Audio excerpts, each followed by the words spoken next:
this is a state that says is the home, quote unquote, of solid minerals. How many solid minerals do you have? In Nigeria, or have been identified? Yeah, supposedly in Nigeria today we have 34, and 34 are found in Nasarawa State. Because Nasarawa State minerals are functions of geology. And Nasarawa has the 3 types geology, rock types in Nigeria. What we call the younger granite, the basement, and the sedimentary. So all the kind of minerals you're talking of have potentials in Nasarawa State. We have been able to identify up to 34. You're an associate professor of applied geophysics and mining geology, so you know about digging the ground for extractive natural resources. Talk to us about what you've seen the ministry at the federal doing, and why folks like you are sitting next door to Sada and former minister in that ministry and what they've been doing. Talk to us how we've been unable to tap this when you're sitting just next to the federal government. Yeah, there's what we call the Mining Cadastral Office. I think it's now an agency under the Ministry of Mines and Steel Development. It's solely responsible for license issuings, exploration. First of all, you have to start from recognizance. It takes some time. You have to get this permit. When you do that, you do your exploration. It's after exploration, you're not supposed to take away the mineral. Unfortunately, I know some problem arises there where some people have licenses, they take this wealth away, and sometimes, very, very unfortunately, unchecked, even to export. Because even the people in the export zone do not know which mineral and what mineral. So whatever name is strong, and these things escape our borders, and a lot of our wealths are taken out of this country. The cadastral office deal with that. And then after 3 years, the license, exploration license for 3 years. And then after that, you apply for mining, which can be for 25 years. It takes step to step before you're given that. Nasarawa State has applied some, and then like the governor said in 2 days' time, there was a policy somersault. I want to cut him. And of course, after 3 years, if there is a policy somersault, you lose those licenses. Nasarawa loses, and you have to reapply it. Sometimes you're lucky, and so some of these processes, and that's why I think it's also formed a committee recently to really strategize and pursue it vigorously. Dr. Shedrack, we're going on a break, but just before that, very quickly, do you have the challenge of artisanal miners in Nasarawa State right now, taking advantage of the fact that you guys are sitting on 34, 37 type mineral types and you're doing almost nothing about it? Yeah, but well, we're not doing anything much about it because the state does not have the regulations. The state is the federal government that has that. So, but for now, there are a lot of challenges in that artisanal mining. If you go along the road, you see these women breaking their stones. You go to some of these areas, there are a lot of mining pits that have been left devastated.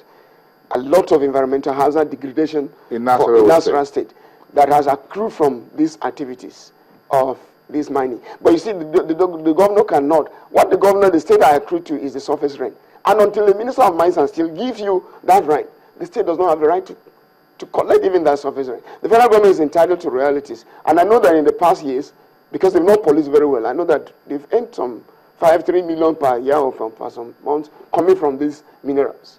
But the state has not have a direct benefit. And I think that's the area the governor perhaps wants to think. I've talked to him on that area, that he needs to take advantage of that. And then that is accruing to you because people are doing activities, not you starting an activity for the first place. And I think I'm sure that in a short while or not too long, those machineries will be taking place. I know, he knows Sada in person. While Sada is out now, but whoever is there, he can access him. And all the states in the country, that's the problem. So that IGR perspective, particularly in the north, I'm not sure of any state government, any surface rent from the activities of this mining that are going on. In the entire northern part of Nigeria. Yes. Along this line. Now let's talk about this 10-man committee. I'm sure you're part of that. Yeah. If you're not the head of that new member of that. I'm a member. You're a member of that. We have an MD who was one time, I think, in one of the steel companies, is the chairman. You're the chairman. Yeah. So what are you guys set to do, and how soon will you be able to start digging the ground? Well, we have 2 weeks to work with the terms of reference that have been given. Just 2 weeks? And 2 weeks to submit our report, which we're already on decks working on that. It's based on that report that the government will take step. And I think one of the first and foremost steps would be trying to occupy some of those land licenses that we need to do.